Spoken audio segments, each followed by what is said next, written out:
আসুন জেনে নেওয়া যাক ধনতেরাসে কি করলে আপনার আর্থিক শ্রীবৃদ্ধি হতে পারে। একটি 1 টাকার কয়েন নেবেন, রূপোর কয়েন হলে খুব ভালো হয়, একটি কিনেও নিতে পারেন। বাড়িতে এনে স্নান করে শুদ্ধ বস্ত্রে ওই কয়েনের ওপর একটু ঘি, মধু ও লাল চন্দন মাখিয়ে নিন। মা লক্ষ্মীর সামনে রেখে পুজো করো, আর্থিক শ্রীবৃদ্ধির মনস্কামনা জাগার মায়ের কাছে। পরে ধন ত্রয়োদশী চলাকালীন সেটিকে তুলে নিয়ে টাকা রাখার বাক্সে রেখে দিই, শুভ ফলপ্রাপ্তি হবে, করে দেখতে পারে। বড় কোনো সমস্যা হলে কিন্তু অবশ্যই আপনার উচিত আপনার বিশ্বাসযোগ্য ভরসাযোগ্য কোনো অ্যাস্ট্রোলজারের সাথে কনসাল্ট করে নেওয়া।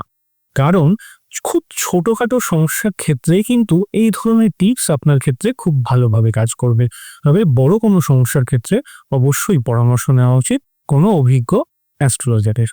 আর এরকম আরও টিপস পেতে অবশ্যই সাবস্ক্রাইব করতে হবে আমার চ্যানেলটিকে। নমস্কার।